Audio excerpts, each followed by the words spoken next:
अस्सलाम वालेकुम स्टूडेंट्स, आज हम एक्सरसाइज 4.1 का क्वेश्चन नंबर 3 करेंगे और इसमें हमारे पास क्वेश्चन है x square plus x minus 12। तो पहले जो हम लोग क्वेश्चन कर रहे थे उसमें हमारे पास तीनों ही प्लस में आ रहे थे। हमारे पास यहाँ पर हम देखते हैं हमारे कोफिशिएंट जो है वो ए जो है वो 1 है, बी जो है वो भी 1 है और जो सी है हमारे पास वो -12 है।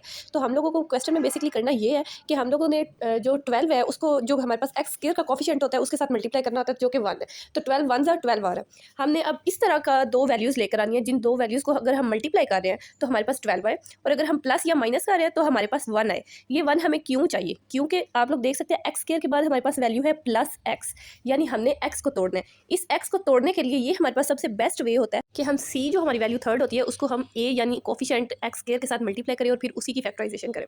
तो अब हमारे पास 3 मल्टीप्लाई 4 अगर हम करते हैं तो 12 आता है और अगर हम 4 में से 3 माइनस करते हैं तो हमारे पास 1 आता है। क्योंकि हमें एक्स जो है वो प्लस में चाहिए, इस वजह से हम 4x यानी 4 के साथ प्लस लगाएंगे तो 4x और -3x लगाएंगे। तो हमारे फैक्टर्स बनेंगे x square plus 4x -3x -12।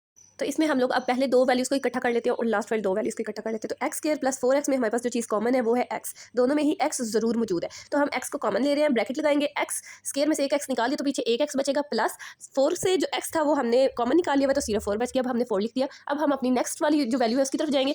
अब हमारे पास है 3 और 12। तो 3 के टेबल में 12 आता है, 3 4 ज़ा 12, ठीक है। तो दोनों के साथ माइनस भी है तो हम लोग -3 को कॉमन ले लेते हैं। x इन दोनों में कॉमन नहीं है क्योंकि 12 के साथ x नहीं है तो हमने -3 को कॉमन ले लिया। अब प्लस x हमारे पास ब्रैकेट में आ जाएगा, ठीक है। और क्योंकि हमने माइनस कॉमन ले लिया हुआ, माइनस माइनस प्लस होता है तो हम लोगों ने 3 4 ज़ा 12 किया तो ब्रैकेट को क्लोज कर दिया। अब हमारे पास दो चीज़ें कॉमन है, देखिए दोनों ब्रैकेट्स में x प्लस 4 हमारे पास कॉमन आ रहा है और जो बाहर वाली ब्रैकेट्स है उसमें से x -3 हमारे पास ये कॉमन आ रहा है। तो हमारे ये दोनों फैक्टर्स बन जाएंगे x -3 और x प्लस 4। तो इस तरह से हमारा आज का क्वेश्चन कंप्लीट हो जाता है। मेरे चैनल को लाइक करें, सब्सक्राइब करें और शेयर करें। Thanks for watching. अल्लाह हाफिज़।